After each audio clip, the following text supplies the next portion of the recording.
We bring in Republican Congressman from Ohio, Mike Turner. He is chair of the Intelligence Committee and was briefed on the assassination attempt earlier this week by the Deputy FBI Director. Congressman, always good to have you, Chairman. Thank you very much for joining us.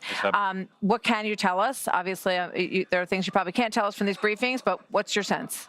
Well, this is outrageous. And when you have the reports now of the Iranian threat and the reports are acting as if like this is a new threat that the White House should have been responding to. This has actually been a known, a continuous and existing threat to President Trump and his cabinet members as a result of the killing of Soleimani. It's been known. It should have been factored. It should have been baked in to the security platform and structure that they had, which certainly should have meant that a 20-year-old couldn't get up on a sloped roof and shoot Donald Trump.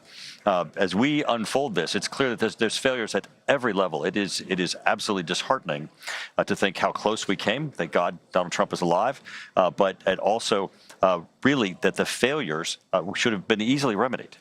I want to go back and get you to clarify that, because our reporting yesterday said that there was an additional single source intelligence on a ramped up Iranian threat, that it wasn't just the existing threat that has led to Secret Service coverage for Mike Pompeo and others. Is it new reports, new information? Right. Well, I can neither confirm nor deny the facts of the information that is currently being reported, but I can tell you this in comparison. Even if the information is of a specific new threat, it is just part of the continuation of the existing threat from Iran. And especially when you take it coupled with Director Wray's statements of that we're at the highest threat level for a terrorist attack as a result of the open border, individuals who are affiliated with terrorist groups and organizations, many of which are Iranian proxies, have been crossing the border and are right here.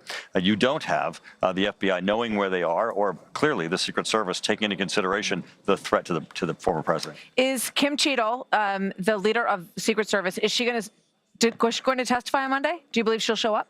Well, she has been issued a subpoena, and it would be extraordinary for her not to show up, especially with the unbelievable focus on this issue. But I agree with the speaker. She should resign. Someone else should be appointed that would not stop her from testifying. She's still going to be compelled to testify to tell what happened, what their policies were, and help give us some clarity as to these failures. So I just want to play this quickly. It's 20 seconds long. In the interview she did with CNN, she said that the measures that were taken were appropriate given the Iranian threat. Watch this. Was every element, every part of his, from the intelligence to the counter-assault team, to the detail agents, to the shift agents, I mean every element, top to bottom, of the advance in the operation, was every element increased after you learned of this credible threat? What we increased was what we felt was appropriate for the former president and for that particular event on that day. I mean, outrageous. You could argue that just even given that statement, she should resign. Absolutely, because she clearly is accepting the risks that they were taking. And even when you do in retrospect, she now knows that those risks placed Donald Trump's life at risk, and she's still saying that they were appropriate. They were not appropriate. Donald Trump almost died.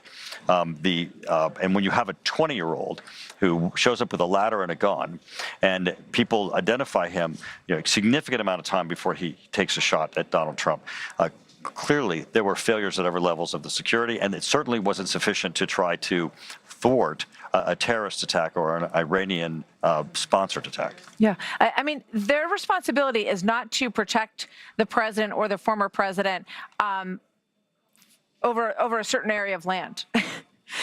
It's to protect him. Right.